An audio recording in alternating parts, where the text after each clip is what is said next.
بسم اللہ الرحمن الرحیم۔ محترم ناظرین، السلام علیکم۔ نبی کریم حضرت محمد صلی اللہ علیہ وآلہ وسلم کا یوم ولادت مختلف علماء کے مطابق 8، 9، 12 اور 17 ربیع الاول ایک عام الفیل بیان کیا جاتا ہے، لیکن زیادہ تر علماء کا اجماع 12 ربیع الاول پر ہے۔ عیسوی سال کے مطابق یہ تاریخ 20 یا 22 اپریل 571 عیسوی بنتی ہے، جس وقت حضور اکرم صلی اللہ علیہ وآلہ وسلم اس دنیا میں تشریف لائے۔ اس وقت قمری مہینے یعنی محرم، صفر، ربیع الاول وغیرہ تو تھے، لیکن سالوں کی اسلامی تقویم کا نظام نہیں تھا۔ چونکہ اسلامی تقویم کا نظام نہیں تھا، لہٰذا کسی بھی بچے کی پیدائش کو بیان کرنے کے لیے کہا جاتا کہ فلاں واقعہ کے اتنے عرصہ بعد فلاں بچہ پیدا ہوا۔ عام الفیل کا مطلب ہے ہاتھیوں والا سال۔ یہ وہ سال ہے جب یمن کے بادشاہ ابرہا نے ہاتھیوں کے لشکر کے ساتھ خانہ کعبہ پر حملہ کیا اور اللہ تعالیٰ کے بھیجے ہوئے ابابیلوں کے لشکر کے ہاتھوں ابرہا اور اس کے لشکر کی تباہی و بربادی ہوئی۔ علماء کے مطابق اس واقعہ کے 45 دن بعد حضور اکرم صلی اللہ علیہ وآلہ وسلم کی ولادت ہوئی۔ یہاں پر آپ کو یہ بات بھی بتاتا چلوں کہ ہجری سال کا آغاز کس طرح ہوا تھا۔ حضرت عمر فاروق رضی اللہ عنہ کے دور حکومت میں ان کی دعوت پر تمام صحابہ اکرام 30 جمادی الثانی 17 ہجری بروز جمعرات مسجد نبوی میں جمع ہوئے۔ آپ نے اسلامی تاریخ و سن کی اہمیت پر ایک عظیم خطبہ دیا۔ اس وقت دنیا میں 4 طرح کی تاریخیں مشہور و معروف تھیں۔ قمری تاریخ یعنی چاند کے حساب سے تاریخ دیکھنا، عیسوی تاریخ جس کو انگریزی تاریخ بھی کہا جاتا ہے، تاریخ عبرانی جو کہ یہودیوں کی تاریخ ہے، اور تاریخ جولیانی۔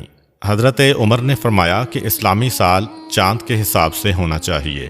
اب یہ بتائیے کہ اسلامی تاریخ کی ابتدا کہاں سے ہونی چاہیے؟ بعض حضرات صحابہ رضی اللہ عنہم نے فرمایا حضور اکرم صلی اللہ علیہ وآلہ وسلم کی ولادت باسعادت سے شروع ہونی چاہیے۔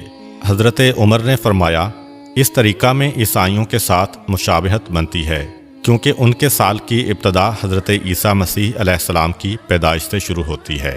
بعض صحابہ نے فرمایا کہ جب آپ صلی اللہ علیہ وآلہ وسلم کو نبوت ملی، اس دن سے تاریخ اسلام کی ابتدا ہونی چاہیے۔ آپ نے فرمایا کہ نبوت کا ابتدائی زمانہ اسلام و مسلمانوں پر ظلم و ناانصافی کا زمانہ تھا۔ بعض صحابہ نے فرمایا کہ آپ صلی اللہ علیہ وآلہ وسلم کی وفات سے ابتدا ہونی چاہیے۔ حضرت عمر نے اس رائے کو بھی رد فرما دیا اور فرمایا کہ آپ صلی اللہ علیہ وآلہ وسلم کی وفات امت مسلمہ کے لیے حادثہ کبریٰ اور نقصان عظیم تھا، اس سے تاریخ اسلامی کی ابتدا مناسب نہیں۔ پھر حضرت عمر فاروق نے خود فرمایا کہ تاریخ اسلامی کی ابتدا ہجرت سے شروع ہونی چاہیے، اس لیے کہ ہجرت ہی سے حق و باطل کے درمیان فرق و امتیاز قائم ہوا اور ہجرت ہی سے اسلام کو فتوحات ملیں۔ اب پھر سوال پیدا ہوا کہ اسلامی تاریخ کی ابتدا کس مہینے سے ہو؟ بعض نے کہا کہ رمضان سے اسلامی سال شروع ہونا چاہیے۔ حضرت عثمان غنی رضی اللہ عنہ نے فرمایا جس مہینہ میں حضور صلی اللہ علیہ وآلہ وسلم نے ہجرت فرمائی، اسی مہینہ سے اسلامی سال شروع ہونا چاہیے۔ حضور اکرم نے ربیع الاول کے مہینہ میں ہجرت فرمائی، لیکن ہجرت کا ارادہ ماہ محرم ہی میں کر چکے تھے، اس لیے اسلامی تاریخ کے سال کی ابتدا محرم الحرام سے شروع ہونی چاہیے۔ لہٰذا اسلامی سال کی ابتدا محرم الحرام سے ہونا طے پا گیا۔ چنانچہ اس طرح اسلامی سال کو ہجری سال کا نام دیا گیا، اور اس کو اردو میں ہے سے اور انگلش میں AH سے ظاہر کیا جاتا ہے۔ حضور اکرم صلی اللہ علیہ وآلہ وسلم کے والد کا نام حضرت عبداللہ اور آپ کی والدہ کا نام حضرت آمنہ بنت وہب تھا۔ حضور اکرم کی ولادت سے پہلے ہی آپ صلی اللہ علیہ وآلہ وسلم کے والد حضرت عبداللہ کا انتقال ہو گیا تھا، اور آپ ابھی 6 سال کے تھے کہ آپ کی والدہ حضرت آمنہ بھی اس دنیا سے رخصت ہو گئیں۔ اس کے بعد 8 سال کی عمر تک آپ کی پرورش آپ کے دادا حضرت عبد المطلب نے کی۔ 8 سال کی عمر میں آپ کے سر سے دادا کا سایہ بھی چھن گیا، اور پھر 8 سال کی عمر سے لے کر جوانی تک آپ اپنے چچا حضرت ابو طالب کے زیر کفالت رہے۔ جس رات آپ دنیا میں تشریف لائے تو اللہ تعالیٰ نے بہت سے معجزات دنیا کو دکھائے۔ فارس کا آتش کدہ جس میں 1000 سال سے آگ روشن تھی اور فارسی اس آگ کی پوجا کرتے تھے، وہ اچانک بجھ گئی۔ کسریٰ کا محل 2 حصوں میں تقسیم ہو گیا اور 14 کنگرے ٹوٹ کر زمین پر گر پڑے۔ دریائے ساوا جو صدیوں سے خشک پڑا تھا اس میں پانی جاری ہو گیا، اور دریائے سماوا جس میں ہمیشہ سے پانی جاری تھا ایک مرتبہ اس میں پانی خشک ہو گیا۔ جتنے بھی دنیا میں بتکدے تھے ان میں موجود بت منہ کے بل زمین پر گر گئے، اور دنیا میں جتنے بھی بادشاہوں کے تخت تھے وہ پائے ٹوٹنے کی وجہ سے زمین پر آ کر گر گئے۔ جتنے بھی ساحر، جادوگر، کاہن اور منجم تھے ان کا علم جواب دے گیا تھا۔ زبان سے غیب کی خبریں بتانے والے ایک رات کے لیے گونگے ہو گئے تھے۔ خاص طور پر وہ کاہن جن کے ہمزاد آسمانوں سے ان کے لیے خبریں لاتے تھے، ان کی اور ان کے ہمزاد کی ملاقات کا سلسلہ ختم ہو گیا تھا۔ مکے کی سرزمین سے ایک ایسا نور ظاہر ہوا جس کی روشنی اتنی دور تک تھی کہ مکے کے لوگوں نے مکے میں بیٹھ کر شام کے محلات کا اپنی آنکھوں سے جائزہ لیا، اور ساری رات ستارے اس کثرت کے ساتھ ٹوٹ کر گرے کہ لوگ پریشان ہو کر ایک دوسرے سے سوال کر رہے تھے کہ آج کی رات کیا واقعہ پیش آیا ہے۔ عمرو بن امیہ جو ایک مشہور کاہن تھا، اس سے لوگوں نے پوچھا کہ یہ ستارے مسلسل کیوں ٹوٹ رہے ہیں؟ اس نے کہا، وہ مشہور ستارے جن کی مدد سے لوگ راستہ معلوم کرتے ہیں، گرمی اور سردی کے حالات پتہ چلتے ہیں، جا کر دیکھو، اگر وہ ستارے ٹوٹے ہیں تو سمجھ لینا کہ یہ رات اس کائنات کی آخری رات ہے، کیونکہ یہ قیامت کی نشانی ہے، اور اگر وہ ستارے اپنی جگہ پر باقی ہیں اور دوسرے ستارے ٹوٹ رہے ہیں تو سمجھ لینا کہ آج دنیا میں کوئی بہت عجیب و غریب واقعہ پیش آیا ہے۔ جب لوگوں نے دیکھا کہ وہ مشہور ستارے اپنی جگہ پر قائم ہیں تو انہیں یقین ہو گیا کہ آج کی رات کوئی نہ کوئی عظیم واقعہ پیش آیا ہے۔ تاریخ یہ بھی بتاتی ہے کہ آسمان سے ملائکہ کی ٹولیاں تسبیح و تقدیس کے گیت گاتی ہوئی زمین کی جانب آ رہی تھیں۔ ان غیر معمولی واقعات کو دیکھ کر جہاں انسان حیران تھے، وہاں شیطان بھی پریشانی اور حیرت میں مبتلا تھا۔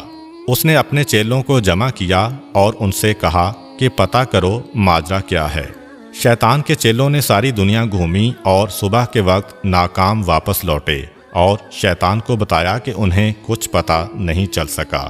اس کے بعد شیطان نے خود نکلنے کا فیصلہ کیا اور سوچا کہ آسمان پر جا کر دیکھتا ہوں کہ فرشتوں میں کیا بات چل رہی ہے۔ اس وقت شیطان کو چوتھے آسمان تک کی رسائی حاصل تھی، لیکن آج چوتھا آسمان تو کیا، پہلے آسمان پر ہی فرشتوں نے اسے روک لیا اور آتشی ہتھیاروں سے اسے بھگا دیا۔ اس کے بعد شیطان زمین کی سیر کے لیے نکلا اور حرم کی سرزمین میں داخل ہونے کی کوشش کی، لیکن وہاں بھی فرشتوں نے اسے روک لیا۔ اس کے بعد وہ مکے کی پچھلی جانب جبل نور پر پہنچا جہاں غار حرا ہے، اور جہاں حضور اکرم صلی اللہ علیہ وآلہ وسلم پر پہلی وحی نازل ہوئی تھی۔ وہاں اس نے اپنے آپ کو ایک چھوٹی سی چڑیا کے روپ میں تبدیل کیا اور پھر حرم میں داخل ہونے کی کوشش کی۔ اس مرتبہ حضرت جبرائیل علیہ السلام نے اسے پہچان لیا اور اسے وہاں سے بھگا دیا۔ شیطان نے حضرت جبرائیل علیہ السلام سے پوچھا، اے جبرائیل، آج کون سا ایسا واقعہ پیش آیا ہے کہ مجھے آسمانوں پر جانے سے بھی روک دیا گیا اور اب ایک چڑیا کے روپ میں بھی حرم میں داخل نہیں ہونے دیا گیا؟ حضرت جبرائیل علیہ السلام نے فرمایا کہ آج انتہائی مقدس رات ہے، آج سرکار انبیاء حضرت محمد صلی اللہ علیہ وآلہ وسلم کی ولادت کی رات ہے، ان کی ولادت ہونے والی ہے، اس لیے تجھے اس مقام پر داخلے سے روک دیا گیا ہے۔ شیطان نے حضرت جبرائیل علیہ السلام سے پوچھا کہ اے جبرائیل، یہ تو بتا دو کہ اس پیدا ہونے والے بچے پر میرا کوئی بس چلے گا کہ نہیں، میں انہیں بہکا سکوں گا کہ نہیں؟ حضرت جبرائیل علیہ السلام نے کہا کہ اس نور پر تمہارا کوئی بس نہیں چلے گا۔ پھر شیطان نے پوچھا کہ اے جبرائیل، کیا ان کا کلمہ پڑھنے والے میرے بہکاوے میں آ جائیں گے کہ نہیں؟ حضرت جبرائیل نے کہا، اے شیطان، رسول تو رسول، ان کے کلمہ پڑھنے والے پر بھی تمہارا بس نہیں چلے گا جب تک کہ اس کے دل میں اس دنیا کی محبت نہ پیدا ہو جائے۔ جب دنیا کی محبت پیدا ہو گئی تو شیطان اس کو اپنا غلام بنا لے گا۔ حضور اکرم صلی اللہ علیہ وآلہ وسلم کی والدہ جناب آمنہ کہتی ہیں کہ دوران حمل مجھے کبھی کوئی گرانی یا تکلیف محسوس نہیں ہوئی، اور نہ کبھی کوئی ایسا احساس ہوا جو پہلے بچے کی ولادت کے وقت عرب کی عام عورتیں بیان کیا کرتی تھیں۔ آپ فرماتی ہیں کہ میں اور فاطمہ بنت اسد کمرے میں بیٹھی تھیں کہ اچانک کمرے کی روشنی میں اضافہ ہونے لگا اور ایسا لگا کہ یہ کمرہ آنکھوں سے پوشیدہ ہوتا جا رہا ہے۔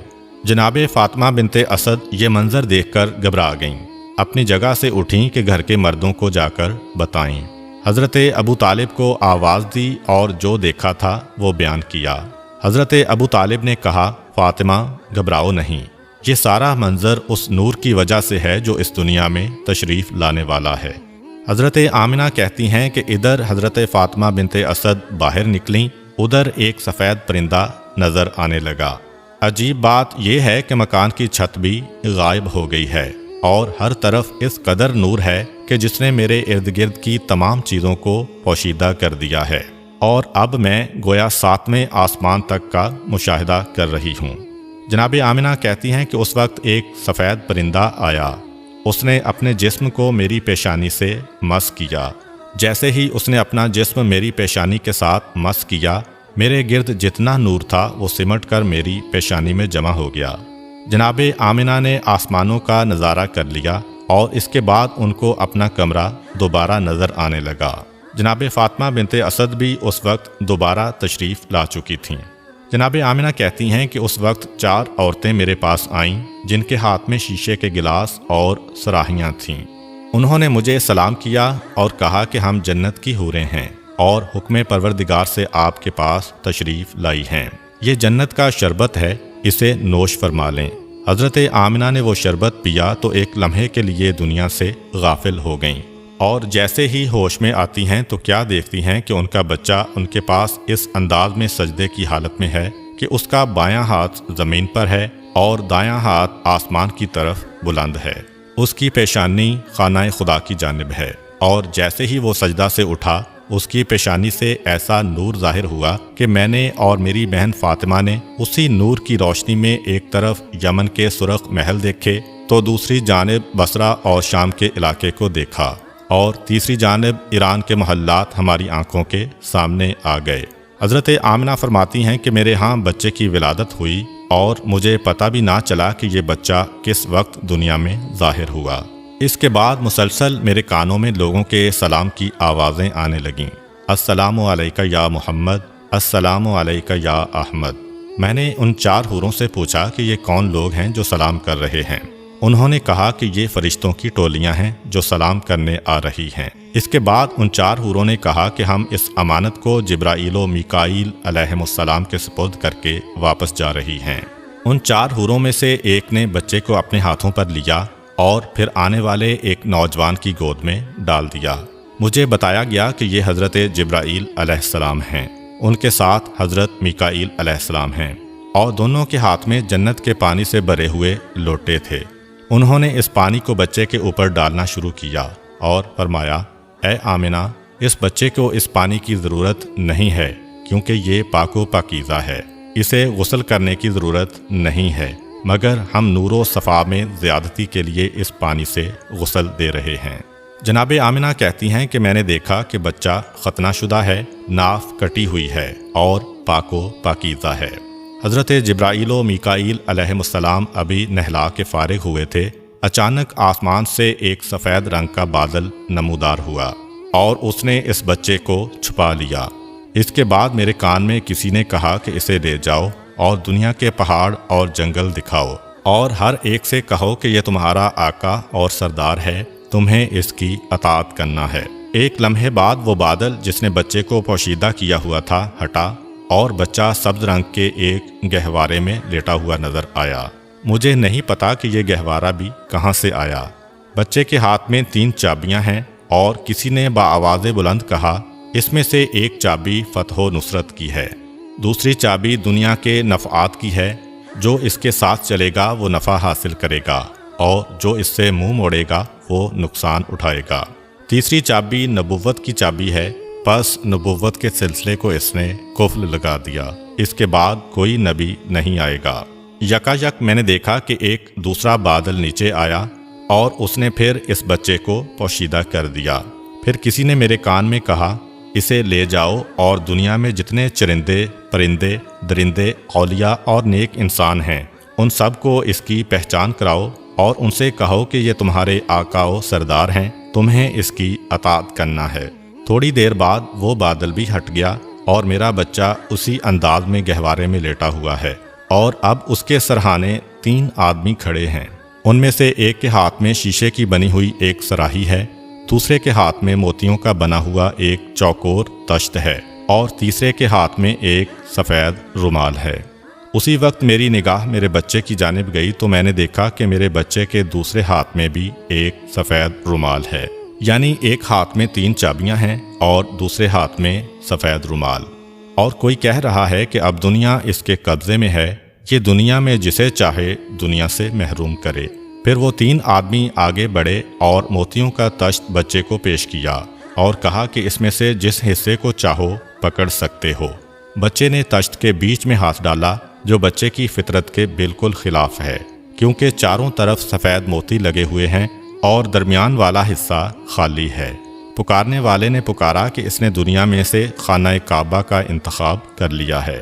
پھر بچے کو اسی تشت میں بٹھایا گیا اور ان میں سے ایک آدمی نے بچے کو اسی پانی سے ایک مرتبہ پھر نہلایا جو جبرائیل علیہ السلام لے کر آئے تھے۔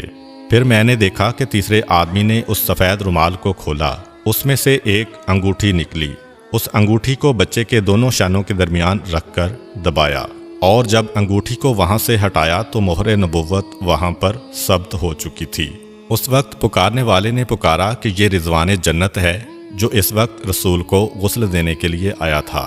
یکا یک میں نے دیکھا کہ وہ تینوں اس مکان سے غائب ہو گئے۔ جناب آمنہ کہتی ہیں کہ اس دوران جب کہ میرے کمرے میں اس طرح کے معجزات پیش آ رہے تھے، مکے کی سرزمین پر بھی کچھ عجیب و غریب واقعات پیش آئے۔